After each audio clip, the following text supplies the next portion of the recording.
Okay, everybody. It's nice if you can all come closer, maybe, because we are such a small group, isn't it? Yeah. Because it's a book club, so it's much nicer if everybody is a bit closer. Oh, not that close. Yeah. Bit back. Scary. This one you have to speak really into it because this one is so loud. That's difficult. Can everybody hear? Yeah, it's all right. Good. Okay. Okay, so here we go. So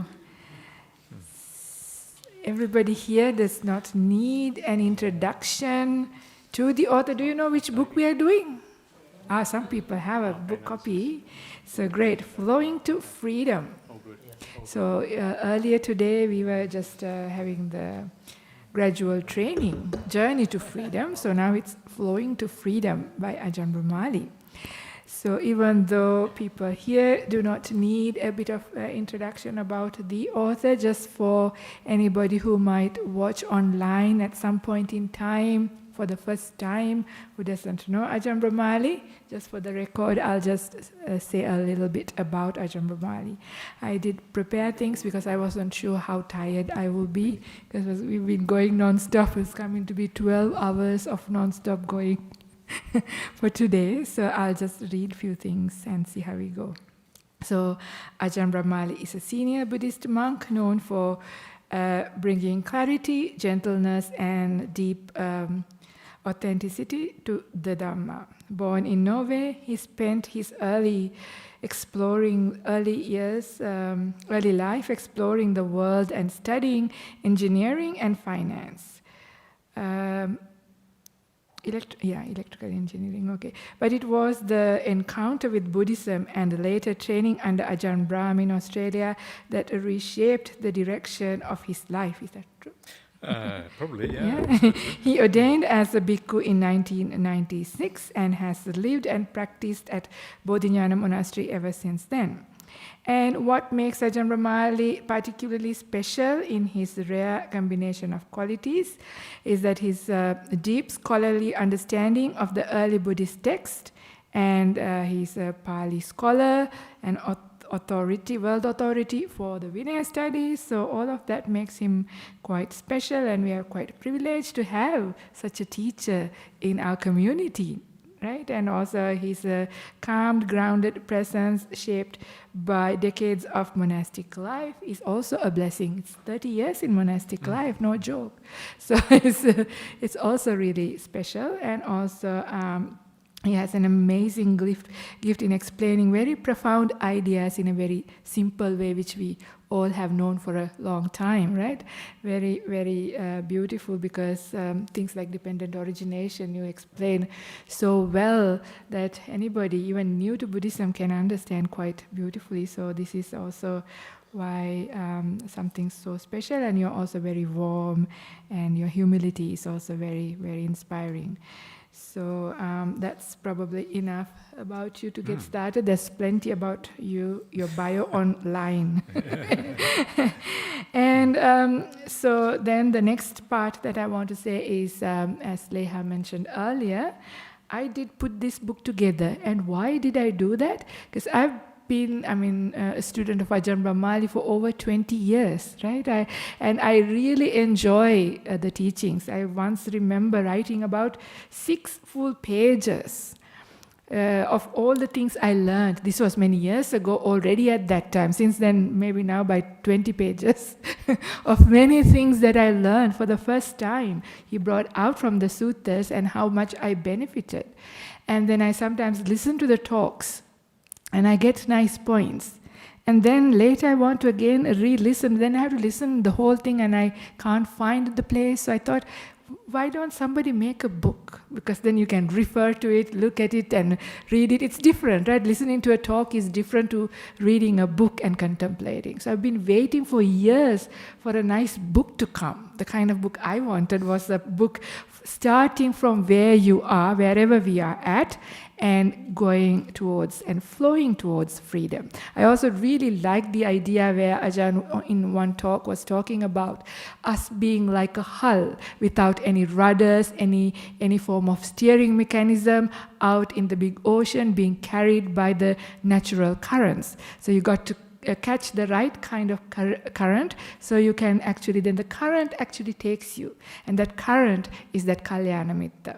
So I like that idea. It's not like really struggling and striving and kicking, and it's not how you get to freedom. It's like beautiful, natural flowing. When you're smart, when you're wise to be able to catch the right kind of current, then the journey is actually a very joyous journey. So I really like this idea, and I thought how wonderful if it can be, given to people. And especially also I had in mind people who are new Buddhists, or even people who are not Buddhists even, just to understand. Because people, sometimes there is like marriages between Buddhists and people from other religions, so the other partner comes and asks. So I would like to learn about Buddhism. In fact, this happened last weekend, and I recommended this book. And one lady who was married to a Buddhist, her husband was Buddhist, and she said, I would like to understand his religion. What book can I read to understand a good overview of what Buddhism is about? So I had all of those things in my mind when I thought and compiled the talks. So I got multiple talks from different years, and then put it together, transcribed them. And I had time in 2021 during COVID. I've just gone to Santi. It was locked down. So the whole rains retreat, I was meditating. And after meditation, I was doing this. And it inspires me, and I can meditate better. So it was such a nice process, that rains retreat for me. And so this is why I chose it. So some of the... So I really think that it is a very worthwhile. It's almost, I can't call Bible, but like a guidebook. For me personally, I really enjoy it because it has all these things to remind you, like to build up. We were talking about during the workshop how we need to remember the teachings, but all the essential teachings, even though this is such a small book, it's less than 100 pages, and it's a small book, and it's enough. It's packed with really good ideas, but presented in a way that's really... Also, there's quite a lot of humor. There is also personal stories from Ajahn Brahmali's life, some of your struggles and how you dealt with, which is also kind of nice. You get to know the author. You get to know somebody who practiced and how they did it and their insights. So so this is what it's about. We did originally have some cartoons, didn't we? But the publisher didn't like the cartoons, so we might have another version later on, right? Because cartoons are also very easy to remember some Dhamma points, because the cartoon speaks to you as well, and we did also have quotes which got taken out. But anyway, that's a little bit about why I chose to write this, put this together for the benefit of many. And the plan is to give a little bit of an overview, because we don't probably have a lot of time, but I want to spend some time asking a few questions to Ajahn so he can explain from the book, based on the book, and also give people in the audience to also... How many of you have read the book? A few of you have read the book. So if you have any questions, or based on when we speak as well, then you can also ask. That's the idea of a book club as well. Is that a good idea? Yeah? All right. Do you want to say something? No, just go for it. Yeah. Okay. All right. Yeah. So the book has 5 chapters. The first one is called True Freedom. Freedom is what we want, isn't it? If we ask people, what do we want in our life? People say either happiness, peace, or freedom. Yeah, so it's really nice place to understand, and Ajahn really beautifully explained what freedom is and what freedom is not, and what people think in the world as freedom, and what the Buddha called freedom. It's quite powerful to understand this, because people actually head towards suffering in search of freedom, thinking that is freedom. So it comes out quite beautifully in chapter 1. And chapter 2 is boating with the Buddha, we call it. And this is where we also spoke about in our gradual training workshop, how important it is to find a guide, a good spiritual guide, a teacher, and how you can lead astray by choosing or get in touch with the wrong kind of person and wrong kind of teaching. So in this chapter, Ajahn talks quite nicely about finding the right kind of teacher, and this is when you fall into their slipstream, so to speak. So the big boat is going, and our little boat just fall into that current, and we get carried by their practice, which is quite nice, beautifully put. When you read it, you will see how visually as well it's a really nice image, and the way Ajahn presented is also really goes to your heart, and you really powerfully understand how this conditioning process happens. Yeah, so that's chapter 2. And chapter 3 has emerging from the darkness. So this chapter, Ajahn talks about a delusion, like, the avidya or ignorance, and the arising of right view, which we also spoke about during the workshop. It's actually really nice time to present this book because it goes really hand in hand with the workshop topics. So about arising of the right view, the importance of right view, and more importantly, right view in day-to-day life with beautiful similes. Some of the topics are like driven on without a purpose or on shaky ground, the itch inside, right? So these are really nice topics. So and there is also, in case you are wondering, the answer to the meaning of life, if you wondered what that is, not 42. That's Hitchhiker's Guide. So you can find the real answer by reading this, and also about inspiration, about beauty of seclusion. All that is in chapter 3, and then it gets even better. Chapter 4 is about purification of the heart. This is what the real practice is about, right? So it's really beautifully, Ajahn brings you through the stages of practice, how to develop. And starting from the goodness, the power of goodness, the kindness, he says, the crux of the spiritual life. What is the crux? And I know that the answer was kindness. Yes, and there's also the generosity, and all of those comes in. And beautiful similes are brought out, like a piece of meat, the blazing grass torch. This is about the sensual world, our attraction to it, and how to sort of deal with it. And things like that. That is chapter 4. And in chapter 5, the last chapter, a joyous ride. And this is where we get into meditation. So Ajahn beautifully talks about like the Na Cetana Karaniya Sutta sequence, where we also spoke about during the workshop, how when you do not have regrets and remorse, when you have glad mind, how like that meditation psychology, and how the whole path is actually a journey. It's a joyous ride to awakening. So that's what we say in the book as well. So that comes out so powerfully in that chapter 5. So that's a really brief introduction to what's in the book. I think that much is enough to do. Now comes questions. Oh, wow, Okay. Okay. Have you had your Good. chocolate? Have you had enough No, energy? yeah, good. Okay. Yeah. So, let's see.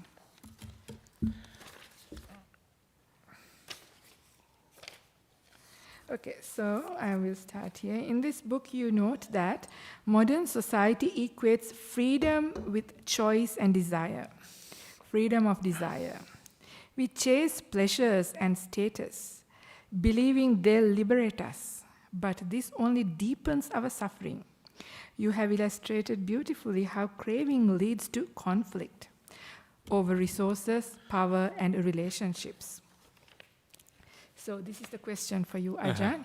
Can you share a personal story or experience where you realized that craving or strong desire led to conflict? Okay. I have seen these questions already, so I know what's happening. But Yeah, I can give you two different stories because different stories give different angles on the same problem. And one thing I remember this from my childhood when it was myself. I had a younger sister, and we were arguing all the time. We had lots of arguments. And one of the arguments was about how, sometimes your parents, Easter time or Christmas time or birthday, they will give you some sweets, yeah? And they will give you roughly the same amount because they want to treat you in the same way. But then the way that we treated those sweets, my sister and I, was just very different. I would eat them fairly quickly, and she would put them aside, and they would kind of sit aside for hours or days sometimes, yeah? And so sometimes I felt that was really unfair. If she was putting them aside, she might as well share them as well with me, but she wasn't going to share them. And so this led to endless conflicts. So that was kind of the different ways of... so my mother had to kind of come between and try to sort things out. It was very complicated. So that's kind of it. I'm not sure if it was a trauma, but it's something I remember from my childhood. But more interesting, perhaps, is what happened when I became a monk. Because that was a classic case. My parents didn't really want me to become a monk, just like in most places around the world. Yeah, parents don't usually, not too keen on it, unless you have very enlightened parents. And so whenever I travel around the world, I always tell parents, be so happy if your child wants to become a monk or a nun. Yeah, you should be so glad. And the smarter your child is, the more important it is that they become a monk or a nun. They should not become a doctor or a lawyer or anything useless like that. No, I'm being naughty. Of course, these things are also very useful. But sometimes if you are a good monk or nun, they can become far more useful than just being a doctor or whatever. But most parents are not that enlightened. They don't really understand what the Dhamma is about. And so, of course, they often want their children to do something else. And so that was one of those occasions. My parents were not happy, and you could see that was a kind of worldly craving, a craving to have the son do something that they understood, having success in the worldly kind of way. Yeah, and of course it affected me as well. So it affects everyone when you see that. But so sometimes you just have to do things, and you just have to do what is right, and then the consequences, the long-term consequences are good. The short-term consequences can be a bit of pain. And so it shows you that the short-term pain in the ordinary sense is worthwhile if it leads to long-term good consequences in a spiritual sense. Thank you, Ajahn. Any follow-up questions on that? Yeah.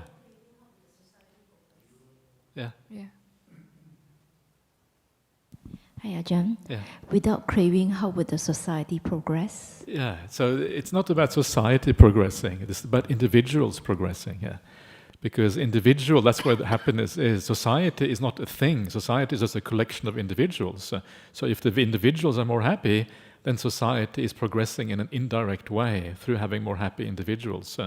So individual happiness is what really matters. Society, how do you measure social progress in society? Sometimes people measure it by the BNP, the national product of a country. But does that mean people are necessarily more happy? Not necessarily. Sometimes they're more miserable. So have we really progressed? So you need to measure it in a different way. You have to measure it on an individual basis if we're getting more happy or not. And I think monks and nuns are better at making people happy than, doctors are good. Yeah, it's good to be a doctor. I'm not going to talk down being a doctor. That's crazy. But, I think at the end of the day, someone like Ajahn Brahm has far more effect on the world than, an ordinary doctor in society in terms of happiness and satisfaction. Yeah, that's my answer. Yeah.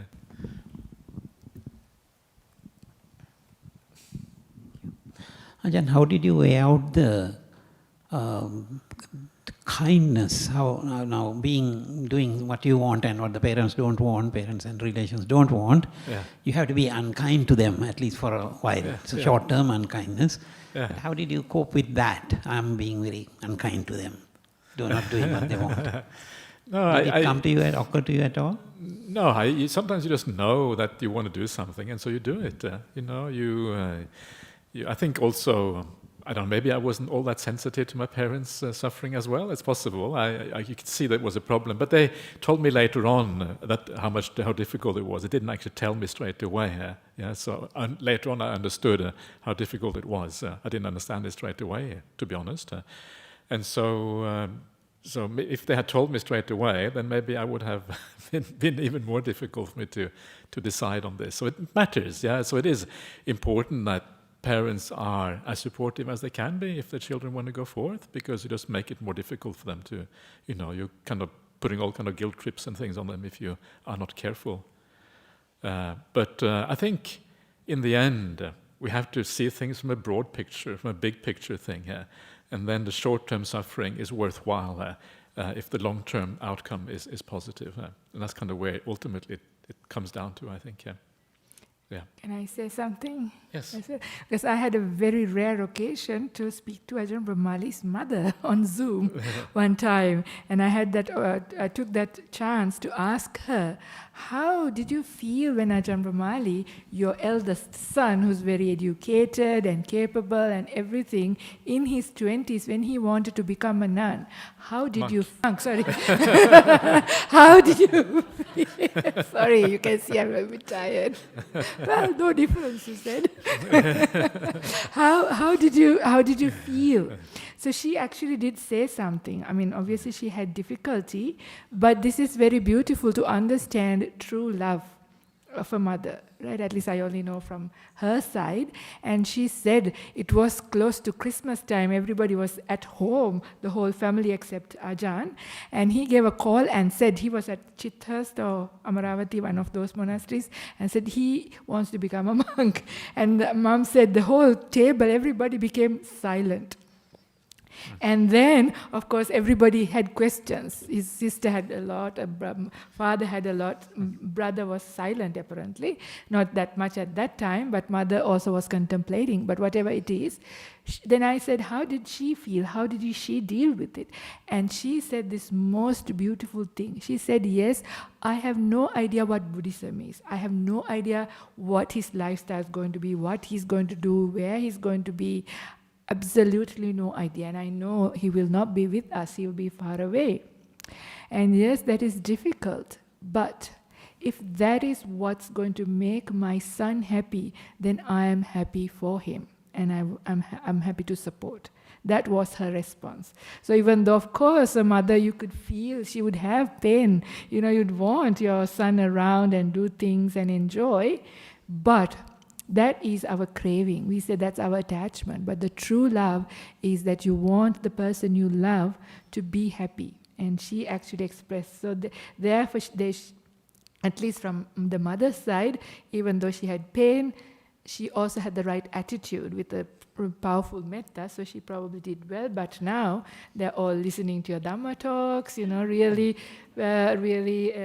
appreciating it and enjoying it and really understanding it, what it was. And I do remember you also mentioned, like after about 12 or 13 years after, your father said something like, I used to be your teacher, now you are my teacher, and ask you to give Dhamma talks. So that also shows, even though it was difficult, they turned around beautifully. So, it's not bad. Anyway. Good. Okay, so the next question. You present the interesting idea that instant gratification makes life meaningless. Interesting point. Because our identity is tied to craving and striving. Without it, we lose our purpose. Everybody's following? Yeah? Everybody's following? Anyway, that's something that's the summary of how Ajahn presents this. You have to read the book to get the whole context and the whole thing. But here's my question. Many of us find ourselves impulsively seeking instant gratification. What advice would you give on how to recognize and overcome this habit? Okay. So I think sometimes instant gratification is okay. It's not always wrong. But it's a bit dangerous because sometimes you're coming from the wrong place, coming from defilements, and you end up making mistakes. So it's useful to have a bit of distance between yourself and your choices. So you have a bit of time to reflect and to be clear about what is going on. And that sense of distance is really the mindfulness. So you want to have that mindfulness to arise, and so you have a sense of, you can kind of bring the Dhamma into the choice. If you have no mindfulness, if you're just going from all the habits, the Dhamma doesn't have any opportunity to give an input into that choice. And so instead of kind of going for things too quickly, wait a little bit. Don't make choices too quickly. It's better to wait. I mean, many of the choices we can make straight away because they are simple choices, like, okay, I'm going to have a sip of water. You don't have to think too much. So most choices are not like that. They're very simple and straightforward. But some choices, when it is more doubtful and the ethical situation is a bit more complex, then wait a little bit. Allow the mindfulness to arise. Allow the Dhamma to be able to give us input. And I was just reminded the other day, I was kind of walking, in my kuti is kind of, I have the really nice kuti. Has anyone seen my kuti? Yeah. No, see my kuti? Yeah, see my kuti. It's on the top of the hill with this kind of amazing view over the whole kind of landscape. I can see the Indian Ocean. I can almost see all the way to Sri Lanka over there. It's like an amazing kuti with beautiful view. And the best view, however, is not from my kuti. Behind my kuti is like 50 meters up in the hill. I have a toilet. The toilet is just a hole in the ground. That's my toilet. You have to have the best toilet in the world. A hole in the ground with this panoramic view in all directions. Yeah? So this is kind of this makes everything very easy and so, but because it is about 40-50 meters from my kuti, and there's a bit of vegetation in between, sometimes the vegetation overgrows the path. And the instant reaction is, okay, I have to get an anagarika to come and cut down the vegetation. Monks are not allowed to tell people, or not allowed to cut down the vegetation ourselves. However, we can't tell other people, we can give hints. We can say, this tree is in the wrong place. And if the anagarika is smart, they understand, right? And if the anagarika is really stupid, they say, what are you talking about? It's in the wrong place. What do you mean? But it gives the person a chance to walk away, right? If you tell them, it's more difficult. But if you say something roundabout, it gives them a chance to say no, because some people don't like to cut down trees. And that's okay. We can see why people don't want that. Especially in ancient India, it was much more controversial because they regarded trees as being sentient beings. And so then I thought, wait a minute, why am I so quick in kind of calling them again? Let me just wait and see what happens. And sure enough, you wait to see what happens, you look around, and you realize actually there's a path around this way. I might as well take the path around that way. Or, actually no, there's this dead tree here, let's kind of break off the dead tree, and I walk there instead. Or you wait a few days and the branch falls off, because branches are always falling off. And so you realize that sometimes when you wait, the solution is actually already there. You don't have to do anything. It just opens up by itself. And the world is often like that. If you have to make an ethical choice and you are unsure what is right and what is wrong, just wait. And suddenly the path kind of opens up, and then you know what to do. We are too compulsive doers. We always want to do things. We want to sort things out. But instead of, like Ajahn Brahmali says, being so much human doings, we should be more human beings. And human beings means waiting for the solution to arrive. And suddenly the solution, bang, wow, okay, this is what I have to do. And so this allows, again, the Dhamma to come in, because sometimes when you act too quickly, you're acting from the wrong place, and the Dhamma doesn't have enough time to give input into that decision. But if you wait, the Dhamma tends to arise, and then the decision can be made better. So something like that. That's one way of putting it, looking at it anyway. Thank you, Ajahn. Yeah. So the next question. I really like the way you express what choice or free will is. This is kind of challenging, not easy when you first read it, if you haven't heard Ajahn's talks before, because it can be quite challenging. You say that freedom of choice is like choosing the color of your prison cell. Buddhist freedom is about getting out of prison. Get it? Yeah? Choosing the color of your prison cell versus getting out of the prison. So what was your own moment of realizing you were still in a prison, even as a monk, and how did you step closer to the door of real freedom? Okay, so I think the simile of the choosing the colors of your prison cell is actually as Ajahn Brahm's simile. So I just stole it from Ajahn Brahma, so Ajahn Brahma wouldn't mind. So what is an example of that? I think it's quite, once you understand a bit of Dhamma, it's actually quite easy to recognize. And you watch your own mind, if you are aware of your own mind, and you can see when it is in the grip of a certain defilement, you can see that the mind is very biased. You can feel the bias in the mind. And you basically, it's impossible to be clear. The clarity just can't be there. And you compare that to a time when the mind is free of that bias or that defilement, and suddenly your mind has a very different clarity to it.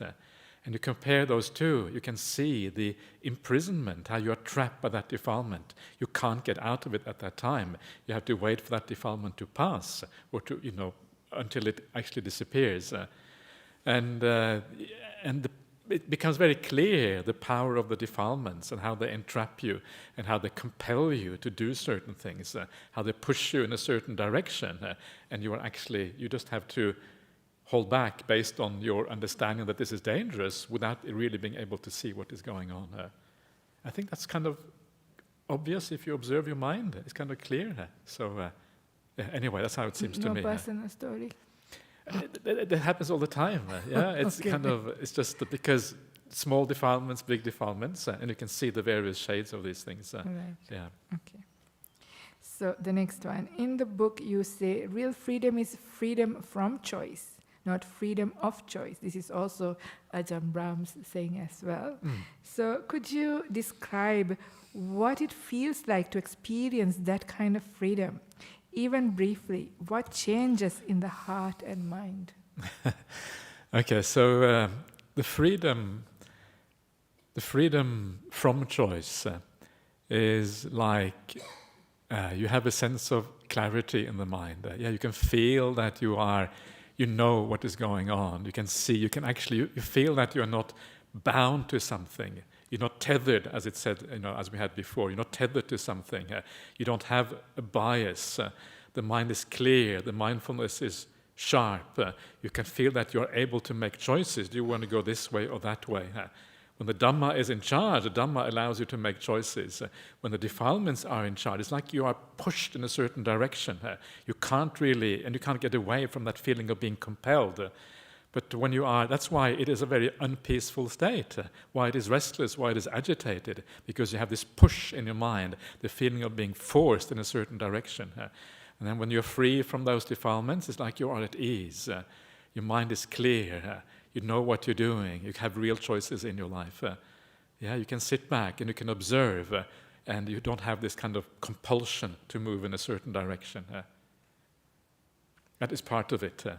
And then, of course, you can meditate because you have that foundation. And this freedom from choice is also like the contentment, right? So you don't want anything. Right. It feels very peaceful. There's equanimity, there's bliss, all of that as well in your mind and heart, I suppose. Okay. Okay, the next one. In the same chapter you mentioned that we are robots. We're robots.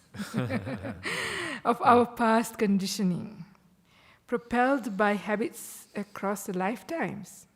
Seeing this clearly isn't disempowering. It motivates us to reprogram our minds with wholesome qualities. I have two questions. First question is, in practice, how can one recognize the difference between conditioned impulse and a wholesome intention arising from wisdom? Okay. So I think it's the same thing again. It's the idea, if something is a conditioned impulse, is that what you said, conditioned impulse? Then it compels you in a certain direction. It's a feeling that there's some kind of force in the mind that is driving you in a certain way. And you don't really know what it is. You don't know where it comes from. There's a feeling of being kind of forced in a certain direction. Wisdom is something which arises in the peaceful mind, where there is no compelling force, and you are basically just coming from a Dhammic point of view instead. You're asking yourself, what is the best way to behave in this situation? What should I say to this person? Should I say, well done, Chetasi, for shaving off all your hair. Yay!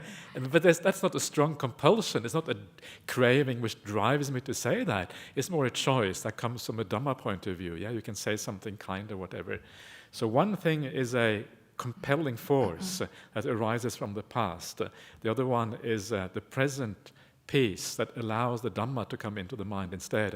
And it doesn't compel you, it kind of allows you real choice rather than being this robot which kind of just carries on according to the programs of before. So this is what we were also talking about, or I was talking about with that snake, the black snake story, making the choice. You know, if you're not mindful, if your mind is not peaceful, we just react. Right? There's that difference between reaction and reaction. And response. And response is mindful engagement, and you can make better choice when you're peaceful. So that's kind of really nice. Okay, so the second question related to the same one is, for those of us immersed in a busy digital world, how can we reprogram our minds and taste even a little of this freedom from choice you describe? Can you please offer some practical advice? Yeah, so again, it is this idea of slowing down, not being too busy, of giving yourself a bit of space. Otherwise, again, you become this reactive thing which just reacts and never really respond, as you said. And so you need to give yourself a bit of space, and in that space, you allow, again, the Dhamma to kind of arise, the right view, because everyone here has a high degree of right view. You know the Dhamma teachings really well, and if you just stop, you're allowing that right view to penetrate the fog of the present when kind of things are going too fast and things are getting too blurry. You know the famous story of Mahanama in the Samyutta Nikaya, where Mahanama says to the Buddha, I'm so confused, everything is kind of, it's so busy here in Kapilavatthu. This is 2,500 years ago, so busy. What do they know about busyness? There's all these elephants and horses. It sounds kind of very cute from a modern point of view, but... And then the Buddha says to him, well, actually, don't worry, Mahanama, because your death is going to be a good one if you die at this time, because you're a stream entry, so you can just relax and be at ease. So this is the same thing with us. We have to kind of just stop, not allow that business to take over too much. Stop. Remember the Dhamma. The right view is there. Understanding is already there, and allow it to come up. And sometimes you can just ask yourself, what would a wise person do in this situation? What would a Buddha do? I don't know if you dare to ask that question, but if you dare to ask the question, what would a Buddha do? What would Ajahn Brahmali do? What would someone who you really feel inspired by do? And then you kind of come to the right thing, instead of just allowing the business of the world to take over completely. Usually when I go overseas, I travel around, I see too many mobile phones everywhere. And so usually I tell people, the first thing you should do after this talk tonight, you should take your mobile phone, go to the nearest river, go on the river and drop your mobile phone into the river. Everyone laughs, but nobody does it. And so sometimes we can actually get rid of some of these things, some of the things. Or at least we can control them in wise ways, so that instead of they controlling us, we control them, which is a good way of dealing with these things. Would you also say do things that are like closer to the nature, yet it's enjoyable, but it's not as, distracting or disturbing, much more cool, much more nice going for a walk, feeling the wind on the face if you can, things like that as well. Yeah, look, exactly. Don't take your mobile phone with you. Just go for a walk in nature and just chillax. Absolutely. Yeah. So the next one, you emphasize that we don't choose our thoughts, do we?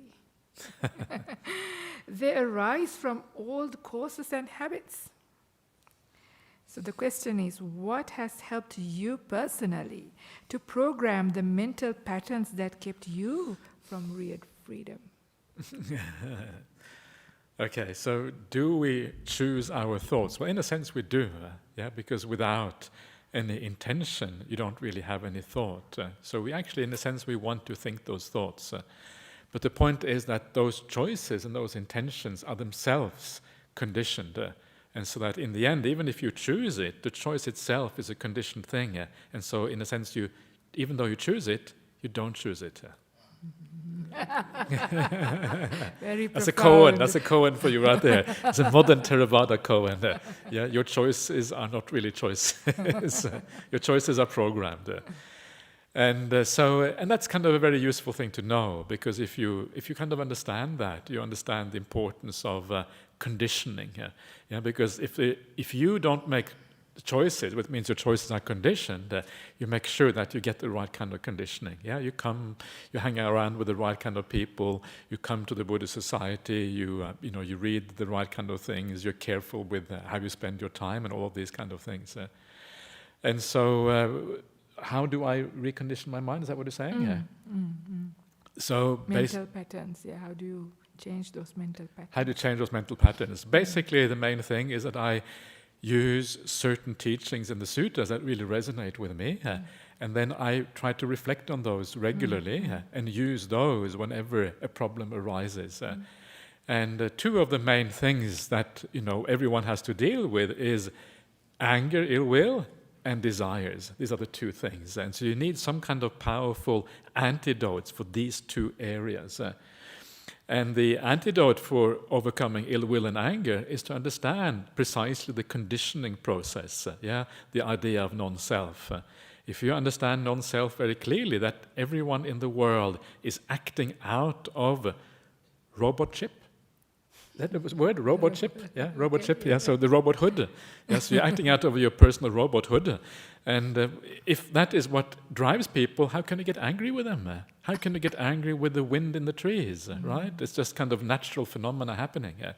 And when you understand that, you don't get upset if someone doesn't drink all the water from the water bottles, or they don't wash the cups properly, or the red traffic lights is another. That's was found in the book, because you understand that they're just like the wind. How can you get upset with the wind in the trees?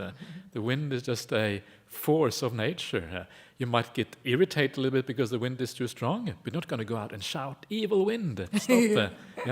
You would go straight to the Greylands if that happened. If you had to be careful. And so that is one of them. It's a very powerful way, actually, a very powerful technique of overcoming ill will when you understand the conditionality, and that derives from the idea of non-self. That actually these things are just conditions. So these profound teachings of non-self can be used in a very practical way. When it comes to desire, again, there's various kinds of similes you can use to overcome desires. One of them is the idea of borrowed goods that I use a lot, that everything you own in the world, you don't really own it. It is borrowed. You have it for a while. And you kind of stop clinging and holding on to things so much when you understand it is all borrowed. Even your relationships are ultimately borrowed. People are going to have to go. You have no choice in the matter. We might as well deal with it straight away. And the more you do that, you kind of release some of the holding on in the world. And so these are kind of powerful ways of letting go. So how can we, I think that's probably enough, actually. I've also heard from your talks, which I've listened many times, that contemplation of death, which you do quite regularly, is also quite helpful. Yeah, absolutely. Death contemplation is a similar kind of thing. It's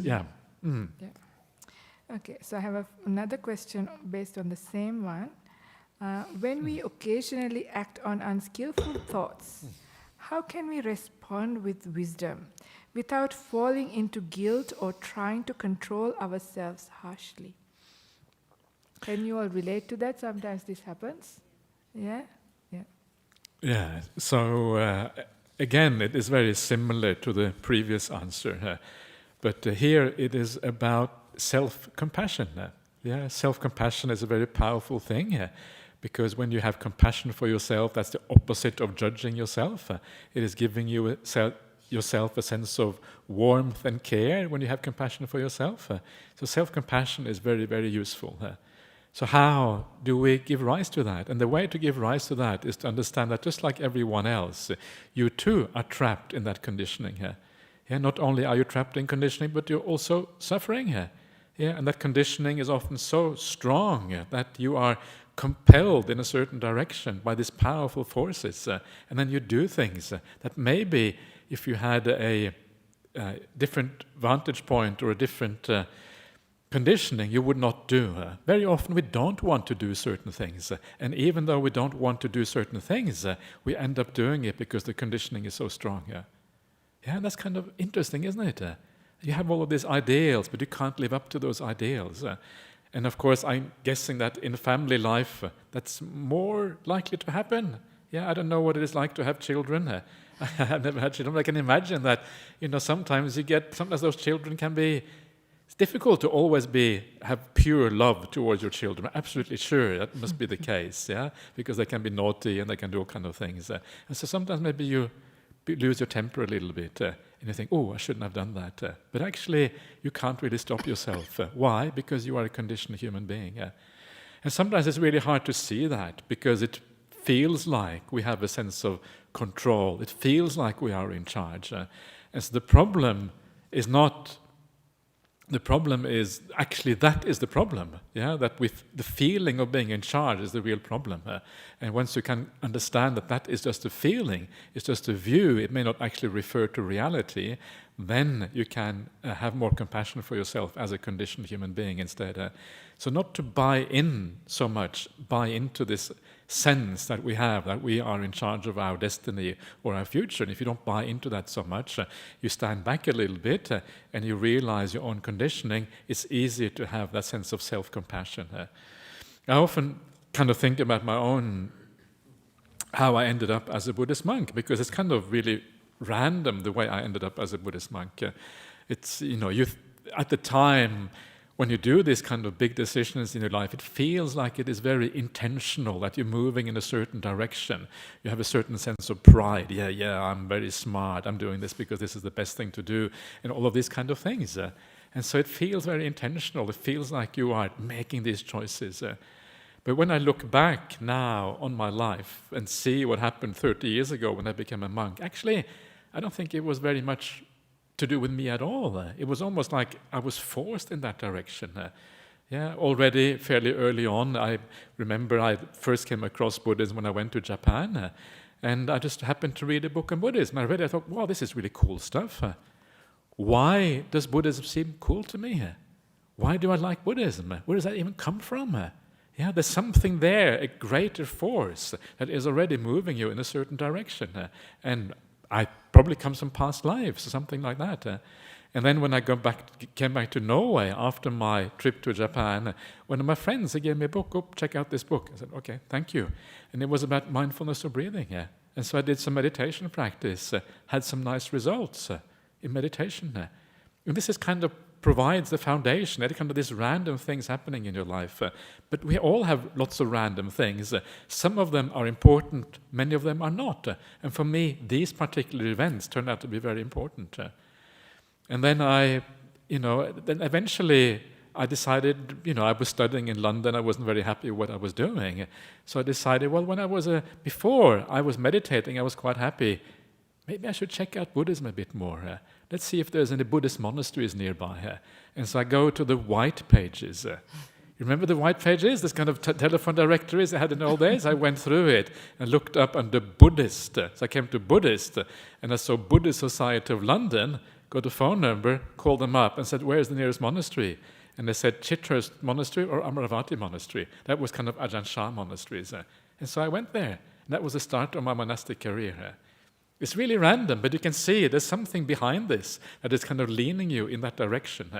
At the time, it feels like, yeah, I'm really doing this. But you wouldn't be doing something completely out of the ordinary unless there was something compelling you in that direction.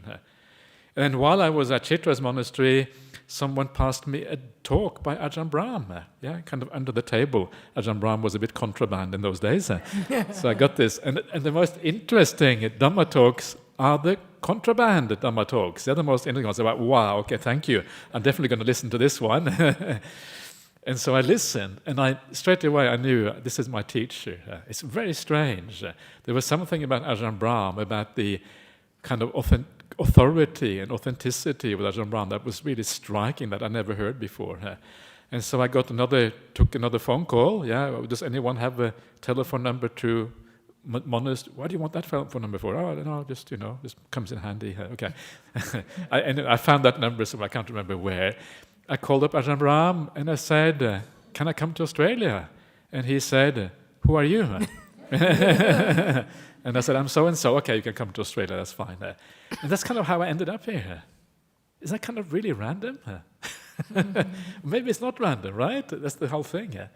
And so you start to realize that actually you are compelled by these forces that are much larger than you, and you are moving in a certain direction. And the more you can see that, the more self-compassion you can have. And then when you make a mistake, okay, I made a mistake. You don't judge yourself. And when you don't judge yourself, the advantage of that is that you have much more clarity of mind. If you judge yourself harshly, you're shutting down your ability to really understand why you did something, because that judgment creates a bias in the mind, a hardness in the mind that closes down your ability to have clarity. If you don't judge yourself, if you instead stand back and ask, why did that happen? Then you have a certain clarity, and you can see the conditioning that leads to that thing. And when you see the conditioning, you can also find the solution to the problem and avoid making the same mistake again in the future. So judgment is always unhelpful. Guilt is unhelpful. All of these silly emotions that we sometimes have don't really work. Instead, okay, I made a mistake. What do I expect? Of course I made a mistake. Everyone makes a mistake. I'm a human being. It's amazing I don't make more mistakes. Yay, I don't make more mistakes. Hooray! That's kind of the right way, right? Then you're really happy because you don't make more mistakes. We always focus on the negative things. That's kind of the problem. So be neutral. One of the great, amazing things with Ajahn Brahm is that Ajahn Brahm has this amazing ability always to see the positive in everything. And so sometimes there may be a person in the monastery who had done something bad, and after a few months we're kind of discussing this person for whatever reason, and I said to him, oh, remember he did that in the past, I'm not sure if we can trust them now, if they did that in the past.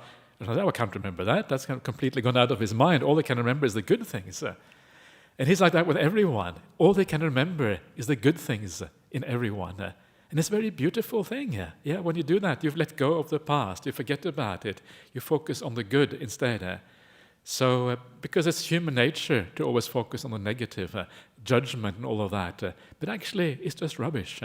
The negative is rubbish, let it go. Remember the positive things, and then you encourage yourself in a positive way. Anyway, something like that. Thank you. So, anybody in the audience have questions? Any questions? From anything that we said?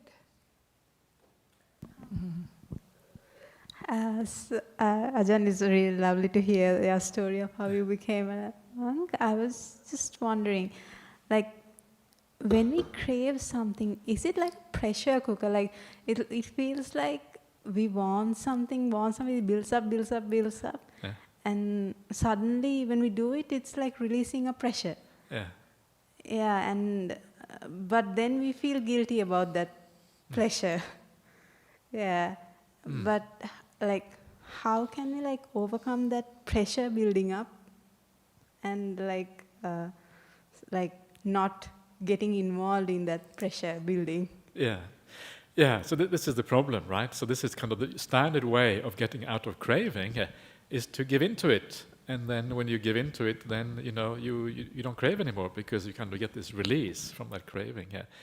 But that just means that next time you're going to crave again, and it goes into this endless cycle, round and round, and never actually resolves anything. And so what you need is right view. Right view is what overcomes this. But right view is a long-term process. Right view is how we relate to the world, what our values are. And those values change when you start to think about the spiritual path. If you don't think of all the pleasures of the world as having as much value as you used to think, then that pressure is going to slowly go down. It's not going to be as strong as it was before. And instead, you're moving your mind towards the spiritual things instead. So this is the idea. This is about right view. But right view is a slow process. You have to develop it gradually. Where are you going to find real satisfaction? Where are you going to find an escape from suffering? Not in the world, but actually on the spiritual path. And gradually the desire for those worldly things is going to go down because of that. But it takes time.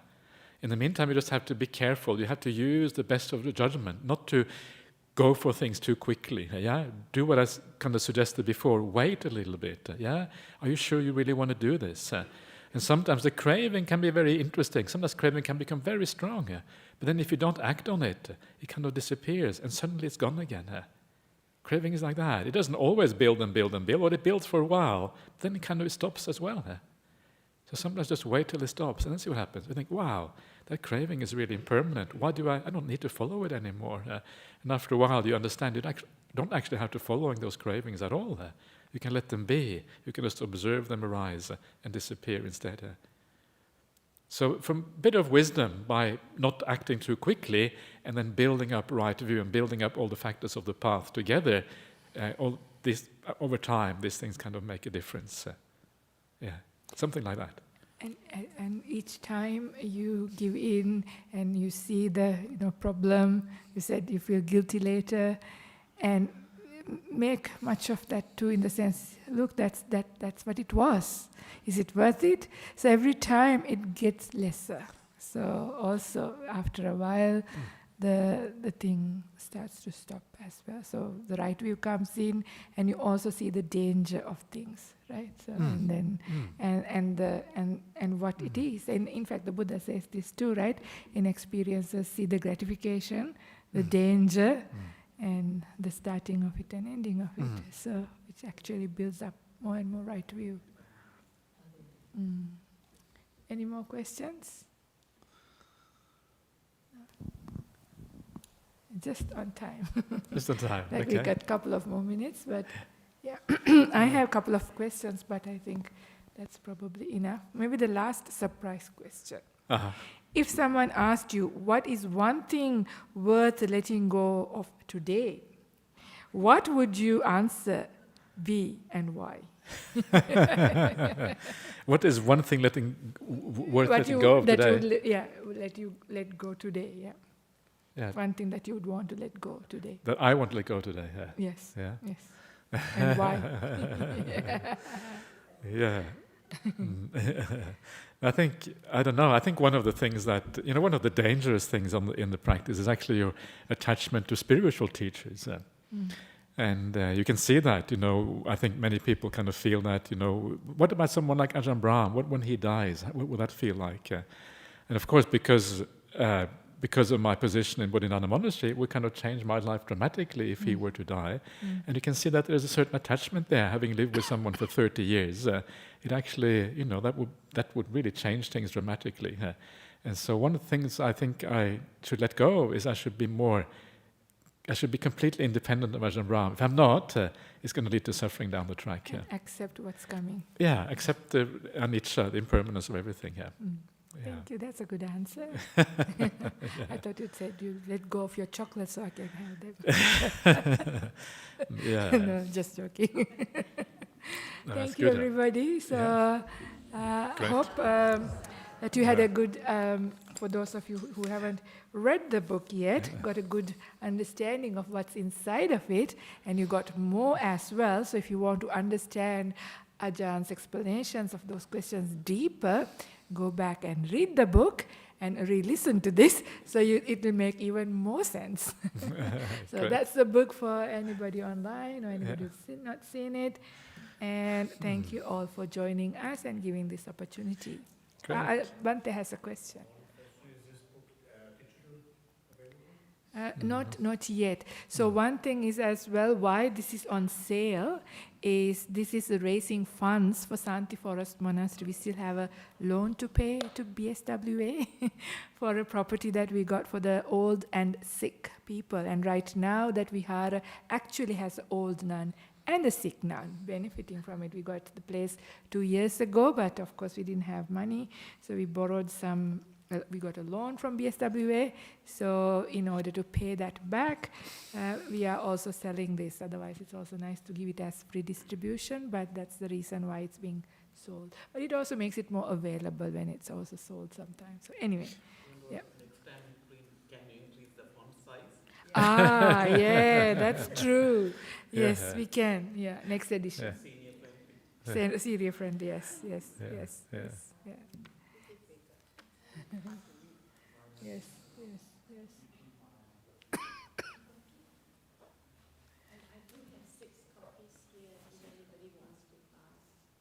Okay.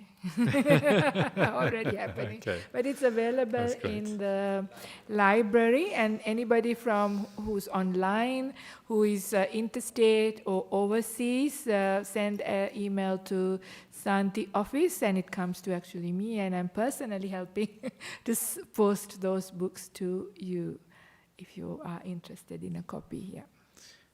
Great. People want to get signatures. So Signatures. I had to sign some books, which is Okay. great. Okay. Yeah. All right. So that we will close with that the session, and yeah, thank you everybody for Okay. joining. Thank you for coming. Yeah. Great.